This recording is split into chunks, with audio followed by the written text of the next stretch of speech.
নমস্কার বন্ধুরা, দীপালিস কিচেনে আপনাদের সকলকে স্বাগত জানাচ্ছি। চলে এসেছি আজকে আবার একটি ভিডিও নিয়ে। আজকে আমি খুবই সাধারণ অথচ খেতে ভীষণই সুস্বাদু একটি রেসিপি আপনাদের সাথে শেয়ার করেছি। পুরো ভিডিওটি দেখার অনুরোধ করছি, আশা করছি আপনাদের ভালো লাগবে। তো আজকে আমি এই রান্নাটি বানাবো, তার জন্য এখানে দেখতে পাচ্ছেন বেশ খানিকটা মিষ্টি কুমড়ো লম্বা করে কেটে নিয়েছি, আর এখানে আলু চৌকো করে কেটে নিয়েছি। তো সবজিগুলো কেটে নিয়েছি, এবার রান্না করার আগে ভালো করে ধুয়ে নেব। আর এখানে পুঁই ডাঁটা দেখতে পাচ্ছেন খুব ভালো মতো কেটে নিয়েছি, আর পুঁই ডাঁটার সাথে অল্প বেগুন দিয়েছি। বেগুনের পরিমাণ কিন্তু খুব বেশি দিইনি। তো এবার আমি এই দিয়েই রান্নাটি শুরু করব। তার জন্য কড়াইয়ের ওপর 3 থেকে 4 টেবিল চামচ সর্ষের তেল দিলাম।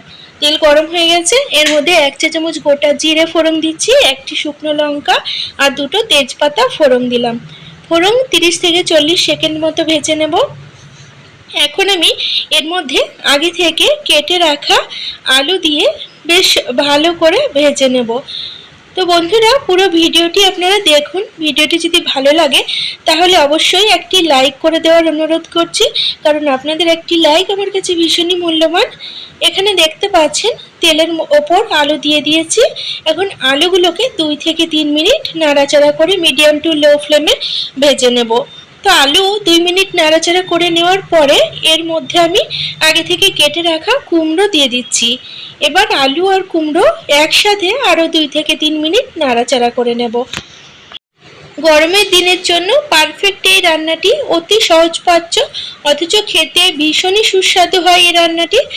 আপনারা একদিন হলেও বাড়িতে এইভাবে কুমড়ো আলু দিয়ে পুঁই ডাঁটা রান্না করে দেখবেন, আশা করছি আপনাদের ভালো লাগবে। তো আলু আর কুমড়োর মধ্যে পরিমাণ মতো হলুদ আর স্বাদ মতো লবণ দিয়ে দিলাম। এখন আরও 2-1 মিনিট নাড়াচাড়া করে নেব। বন্ধুরা, ভিডিওটি যদি আপনাদের ভালো লাগে তাহলে আমার সাথে থাকার জন্য চ্যানেল সাবস্ক্রাইব করে বেল নোটিফিকেশনটা অবশ্যই অন করে রাখবেন। তাতে আমি যখনই নতুন ভিডিওর আপলোড দেব তার নোটিফিকেশন আপনারা সকলের প্রথমে পেয়ে যাবেন। আর ভিডিওগুলো কিন্তু আপনারা আপনাদের সময় সুযোগ বুঝে দেখে নিতে পারবেন। এখন কুমড়ো আর আলু ভেজে নেওয়ার পরে এর মধ্যে কেটে রাখা পুঁই ডাঁটা আর বেগুন দিয়ে দিচ্ছি। এবার সমস্ত উপকরণ কিছুক্ষণ নাড়াচাড়া করে নেব। বন্ধুরা, এই পুঁই ডাঁটার রান্নার মধ্যে আপনারা চাইলে আপনাদের পছন্দ মতো অন্য সবজিও অ্যাড করতে পারেন, তবে আমার মনে হয় এইভাবে আলু কুমড়ো দিয়ে শুধু পুঁই ডাঁটা রান্না করলে এর স্বাদ কিন্তু বেশি ভালো হয়। তো দেখতে পাচ্ছেন সমস্ত উপকরণ খুব ভালোভাবে নাড়াচাড়া করে দিয়েছি। এখন হাফ গ্লাস মতো জল দিয়ে আরও 2 থেকে 3 মিনিট মতো রান্না করব। তারপরে ঢাকা লাগিয়ে হতে দেব। যতক্ষণ না পর্যন্ত কুমড়ো আর আলু সেদ্ধ হয়ে যাচ্ছে ততক্ষণ পর্যন্ত ঢাকা লাগিয়ে মিডিয়াম টু লো ফ্লেমে রান্না করব। তো এই রান্নাটি হতে কিন্তু বেশি সময় লাগে না বন্ধুরা। তো এটি সেদ্ধ হোক ততক্ষণে আমি এখানে একটি মশলা বানিয়ে নিয়েছি। এর মধ্যে 1 ইঞ্চি আদা, 3 থেকে 4টি কাঁচা লঙ্কা আর 1 চামচ মতো গোটা জিরে দিয়ে মশলাটা বেটে রেখেছি। আর এইদিকে দেখতে পাচ্ছেন ঢাকাটা আমি তুলে নিচ্ছি। আর পুঁই ডাঁটা, আলু, কুমড়ো সমস্ত উপকরণ কিন্তু খুব ভালো মতো সেদ্ধ হয়ে গেছে। এখন আমি এটিকে আরও একবার ভালো করে নাড়িয়ে দিচ্ছি আর এটিকে এইভাবে নামিয়ে নেব। এখন এই সবজির মধ্যে ফোড়ন দেব। তার জন্য কড়াইয়ের মধ্যে বেশ 2 থেকে 3 টেবিল চামচ সর্ষের তেল দিচ্ছি। তেল গরম হয়ে গেলে এর মধ্যে 1 চা চামচ মতো পাঁচফোড়ন দিচ্ছি। তো দেখতে পাচ্ছেন বন্ধুরা, এই রান্নাটি করার জন্য কিন্তু খুব বেশি তেল আমি ব্যবহার করিনি, অল্প তেলেই রান্নাটি হয়ে যাচ্ছে। তো এখানে ফোড়ন ভেজে নিয়েছি। এখন আগে থেকে বেটে রাখা মশলা তেলের ওপর ঢেলে দিলাম। এখন মিডিয়াম টু লো ফ্লেমে মশলা ভালো করে কষিয়ে নেব, যাতে মশলার কাঁচা গন্ধটি চলে যায়। আপনারা চাইলে এর মধ্যে টমেটো দিতে পারেন, আমি কিন্তু আর টমেটো দিইনি।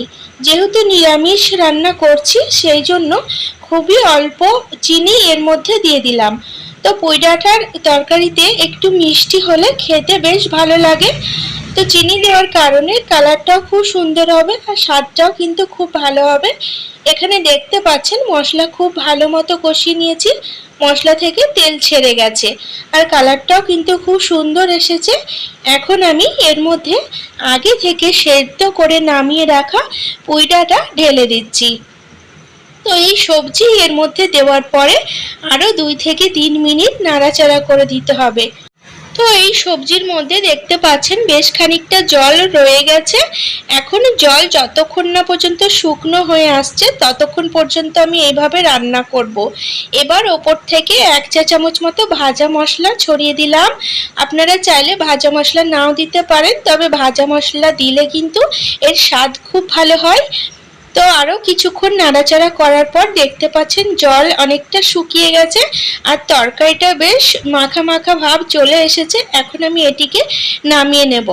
এই রেসিপিটি কিন্তু নিরামিষ দিনের জন্য পারফেক্ট একটি রান্না। ডাল ভাতের সাথে খেতে কিন্তু খুবই ভালো লাগবে। তাছাড়া গরমের দিনের জন্য কিন্তু এটি ভীষণ উপকারী একটি রান্না। আপনারা একদিন হলেও এটি বানিয়ে দেখুন, আপনাদের ভীষণই ভালো লাগবে।